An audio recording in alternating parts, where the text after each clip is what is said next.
Selamat pagi dan siang semuanya. Perkenalkan, kami dari kelompok 1 yang beranggota Akram Badrani, Falinda Mayanti, Juliaza, Azaria Rianti, dan Muflina. Dalam presentasi ini, kami terdiri dari 5 orang. Saya akan membawakan pembukaan dan penutup. Kemudian dilanjutkan oleh rekan-rekan saya yang akan menjelaskan materi secara bergantian. Tanpa panjang lebar, saya persilakan rekan saya, Juliaza, untuk memulai penjelasan selanjutnya. Baik, saya akan menjelaskan latar belakang dan tujuan dari proyek ini. Kita semua tahu bahwa menyiram tanaman adalah kegiatan yang harus dilakukan secara rutin. Namun seringkali kita lupa atau bahkan tidak punya waktu untuk menyiram, terutama saat sibuk atau bepergian. Akibatnya tanaman bisa kekeringan dan mati. Dari masalah itu kami tergerak untuk membuat sebuah alat yang mampu menyiram tanaman secara otomatis tanpa perlu campur tangan manusia setiap saat. Tujuan dari proyek ini ada 3. Pertama, membuat sistem penyiraman yang bekerja otomatis berdasarkan kelembaban tanah. Kedua, menampilkan data kelembaban secara real time melalui layar LCD. Ketiga, sebagai langkah awal menuju sistem pertanian berbasis IoT yang lebih canggih. Sekian dari saya. Selanjutnya saya serahkan kepada Muflina.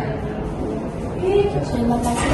Saya akan menjelaskan komponen yang kami gunakan beserta kemampuannya. Komponen yang kami gunakan dalam proyek ini terdiri dari 6 bagian utama. Pertama, SP8266 mode MCU sebagai otak utama sistem sekaligus modul UV. Kedua, utama sistem sekaligus modul UV. Kedua, LCD untuk menampilkan nilai kelembapan dan status pompa. Ketiga, sensor untuk membaca kelembapan tanah. Keempat, relay module sebagai saklar elektronik yang mengontrol pompa. Kelima, mini water pump sebagai pompa air, dan keenam, adaptor sebagai sumber daya seluruh sistem. Untuk menyambungkan diri LCD dihubungkan ke pin D1 dan D2 pada SP8266 melalui komunikasi 12G. Sensor kelembapan dihubungkan ke pin A0 untuk membaca data analog. Relay dihubungkan ke pin D5 sebagai penerima sinyal Geiger, sedangkan pompa dikontrol melalui terminal 0 pada relay. Satu hal penting yang kami perhatikan adalah semua komponen berbagai jalur yang sama agar sistem bekerja sama dengan benar. Selanjutnya saya serahkan kepada Azaria. Terima kasih, saya akan menjelaskan bagaimana sistem ini bekerja secara keseluruhan. Cara kerja alat ini sebenarnya cukup sederhana. Pertama, sensor kelembapan yang ditancapkan ke tanah akan membaca kadar air di dalam tanah. Nilai yang terbaca berkisar antara 0 hingga 1024. Dari hasil uji coba kami nilai menunjukkan kondisi tanah yang sangat tinggi, sedangkan nilai sekitar 400 menunjukkan nilai yang cukup lembab. Sistem kemudian bekerja dengan 3 kondisi. Jika nilai sensor di atas 700, tanah dianggap kering dan pompa akan terus menyala. Jika nilai berada pada 450 sampai 700, tanah dalam kondisi normal dan akan cepat mati. Dan jika nilai di bawah 450, tanah sudah dan pompa akan mati. Zona tengah adalah 50 hingga 700 ini kami sebut zona hysteresis yang terus saat nilai sensor berada di batas standar. Seluruh status ini hutan di layar LCD sehingga pengguna bisa memantau tanaman kapan saja. Selanjutnya saya serahkan kepada Akram.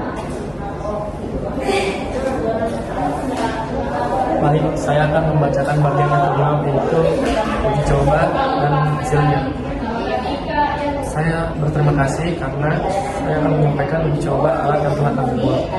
Dalam proses pembuatan alat ini, kami menemukan beberapa kendala yang cukup menantang. Kendala pertama yaitu relay tidak merespon sinyal dari ESP8266 karena perbedaan tegangan, di mana relay hanya membutuhkan tegangan 5 volt, sementara port dari ESP822 hanya memberikan tegangan sebesar 3,3 volt saja. Masalah ini kami selesaikan dengan mengganti relay dengan relay baru, yaitu relay octopler.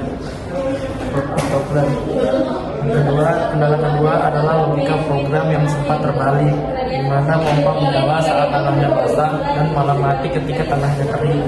Setelah kami analisa, ternyata penyebabnya adalah perbedaan tipe trigger, yaitu high level trigger dan low level trigger. Setelah disesuaikan, sistem bekerja dengan benar. Hasil akhir dari uji coba kami menunjukkan bahwa alat ini berhasil bekerja sesuai yang diharapkan. Pompa menyala otomatis saat tanah kering dengan nilai sensor di atas 700 dan berhenti saat tanah sudah cukup lembab di bawah nilai 450. LCD menampilkan data secara real time dengan baik. Sebagai pengembangan ke depan, kami mungkin berencana menambahkan fitur IoT agar alat ini bisa dipantau dan dikontrol secara online lewat smartphone. Demikian hasil dari uji coba saya. Uji coba kami, saya kembalikan kepada Fadi. Terima kasih kepada rekan-rekan yang telah menyampaikan materi dengan baik. Sebagai kesimpulan, ada alat penyiraman tanaman otomatis berbasis ESP8266 ini berhasil kami wujudkan dengan memanfaatkan sensor kelembapan tanah, relay, dan pompa. Air yang dikendalikan oleh program sederhana, alat ini terbukti mampu menyiram tanaman secara otomatis tanpa perlu intervensi manusia setiap saat. Kami menyadari bahwa alat ini masih memiliki kekurangan dan ruang untuk dikembangkan lebih lanjut. Oleh karena itu, kami sangat terbuka terhadap pertanyaan dan masukan dari guru maupun teman-teman sekalian. Apabila ada hal yang kurang berkenan dalam penyampaian kami mohon maaf atas perhatiannya. Kami ucapkan terima kasih. Wassalamualaikum warahmatullahi wabarakatuh.